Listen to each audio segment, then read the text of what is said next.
Finally, చివరిగా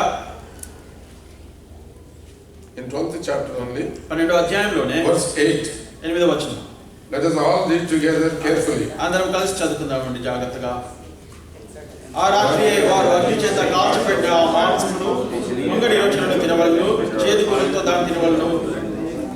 So it is like tandoori meat. Tandoori meet లాగా ఉందన్నమాట. తందూరి మాంసం It is roasted, బాగా కాల్చబడింది, very tasty. చాలా రుచికరంగా ఉంది. We like to eat. Tandoori chicken అంటే అందరికీ ఇష్టమే. But how to eat? ఎలా తినాలి? With bitter herbs. చూడండి, చేదు కూరలు. Who will like that? చేదు కూరలు ఏమి ఇష్టపడతారండి? If roasted chicken is given, we eat very happily. Tandoori chicken అంటే ఎగబడి తింటాం. And if you keep inside this bitter herbs and give, ఒకవేళ తందూరి చికెన్ లో చేదు కూరలు పెడితే, the moment we taste it, we keep it aside. రుచి చూడగానే పక్కన పెట్టేస్తాం. But it is written very clearly. కానీ ఇక్కడ ఎంత స్పష్టంగా రాయబడింది, You must eat with bitter herbs. ఈ యొక్క చేదు కూరలతో తినాలి. You must be willing to go through bitter experiences. దానికి అర్థం ఏంటంటే చేదైనటువంటి అనుభవాలు గుండా కూడా వెళ్ళగలిగేదానికి We సిద్ధంగా must ఉండాలి. go. ఖచ్చితంగా వెళ్ళాలి. Our way is narrow way, మన యొక్క మార్గం ఇరుకు మార్గం, but there is life in it. అయితే దాంట్లో జీవం ఉంది. So while taking part in the Lord's table, కాబట్టి ప్రభు బలిలో పాల్పొందేప్పుడు how to take part? ఎలా పాల్పొందాలండి?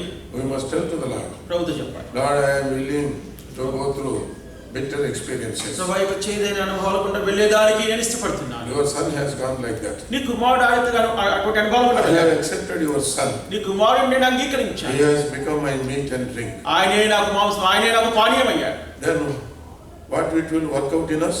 ఇంకా అది మనకి ఏ రీతిగా పనిచేస్తుందండి? It will take us through bitter experiences. ఆ యొక్క చేదైన అనుభవాలు కూడా తీసుకెళ్తాం.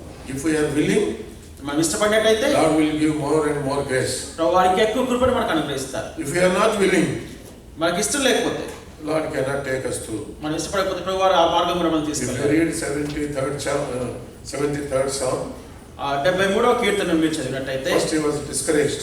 తను ఎంతగానో నిరుత్సాహానికి గురయ్యాడు. Then afterwards he meditated in the house of the Lord. దాని తర్వాత దేవుని యొక్క ఆలయంలోకి వెళ్ళి ధ్యానం చేశాడు, Then he understood ప్రార్థించాడు. his end and others' end. తన యొక్క అంతమేందో ఇతరుల అంతమేందో Then he told గ్రహించాడు. to the Lord, ప్రభుతో అన్నాడు, నా ప్రాణము క్షీణించిపోయినను, నా ప్రాణం నా క్షీణించిపోయినను, హృదయము క్షీణించిపోయినను. నా హృదయం క్షీణించిపోయినను. Job also told like this, యోబు కూడా అదే రీతిగా అన్నాడు, let the Lord crush me ప్రభు వారు నన్ను నలగొట్టిని, and let him kill me. నన్ను చంపేసిన. Even after going through so many bitter experiences. అనేకమైన చేదైన అనుభవాలకు నేను వెళ్ళిన తర్వాత కూడా, So we also, while taking part in the Lord's table, కాబట్టి ప్రభు బలిలో పాల్గొంటున్నప్పుడు we also must be willing to be broken. మనము కూడా విరగొట్టబడే దానికి సిద్ధపడాలి. With great gratitude ఎంతో కృతజ్ఞతా భావం, and with dedication, ఎంతో సమర్పణతో we must take part in the Lord's table. ప్రభు బలిలో మనం పాల్గొందాం. It is very solemn time. ఇది ఎంతో గంభీరమైన క్షణం. Not only remembering his death, ఆయన మరణానికి గుర్తు చేసుకున్నట్టు not కాదు, only proclaiming his death, ఆయన యొక్క మరణాన్ని ప్రచురించడం మట్టుకే కాదు, but at the same time, అదే సమయంలో we are preparing for his glorious coming. ఆయన యొక్క మహిమాయుక్తమైన రాకడని These సిద్ధపడుతున్నాం. 4 things we must have in our day-to-day life. మన అనుదిన జీవితంలో ఈ 4 విషయాలు మనం This కలిగి is the ఉండాలి. manner how we have to take part in the Lord's ఈ table రకంగా మనం ప్రభు యొక్క బలిలో పాల్గొందాలి. and get ready for his glorious coming. ఆయన యొక్క మహిమాయుక్తమైన రాకడని We సిద్ధపడాలి. must offer ourselves. మనం We సమర్పించుకోవాలి. must ask the Lord, మన ప్రభువుని అడగాలి, Lord, give me grace to offer myself. ప్రభువా నన్ను నేను సమర్పించుకునే దానికి మీరు నాకు సహాయం చేయండి. Every Lord's day, ప్రతి ప్రభు దినాన్ని we have to offer to him in a new and fresh way. నూతనమైన రీతిలో, తాజాైన రీతిలో మనం ఆయనకు సమర్పించాలి. Just thanking about his offering is not at all sufficient. ఆయన యొక్క ఆయన ఏదైతే సమర్పించాడు అర్పించాడు దాన్ని బట్టి కృతజ్ఞత చెల్లించడం దాంతోనే సరిపోదు. But we have to offer ourselves also. మనము కూడా ఆయన మనం అర్పించాలి. We must be willing to pay the price. ఆ యొక్క ప్రయాణం చెల్లించేదానికి సిద్ధంగా ఉండాలి. Like that we have to take part worthily in the Lord's table. ఆ రకంగా ప్రభు యొక్క బలిలో మనము యోగ్యమైన రీతిలో With పాల్గొనాలి. gratitude కృతజ్ఞతతో and examining పరీక్షించుకొని and with dedication. సమర్పించు. May the Lord help us to take part worthily. యోగ్యమైన రీతిలో పాల్గొన్నట్లు ప్రభు మనకు సహాయం చేయను గాక. ప్రేమలింగ తండ్రి, మీ వందనములు చెల్లిస్తున్నాము. ఈ సమయంలో బలహీనతలతో అందుబాటు అందించుకునే నీ వాక్యాన్ని దీవించి మా హృదయాలను మీరు భద్రపరచవలసినట్టుగా ప్రార్థన చేస్తుంటున్నాము. మరొకసారి మా కొరకు వెలువడిన మీ శరీరాన్ని బట్టి, చిందించుకునే రక్తమును బట్టి హృదయపూర్వకంగా మిమ్మల్ని స్తుతిస్తుంటున్నాము. మా కొరకు నలుగొట్టబడిన వాడు, మాకు స్వస్థతనిచ్చిన వాడు, మేము కూడా మార్గంలో వెళ్ళగలుగుటకు మాకు మీరు సహాయం చేయండి. మేము కూడా విడినలిగినటువంటి వారముగా చేయబడగలిగినట్లుగా సహాయం చేయండి.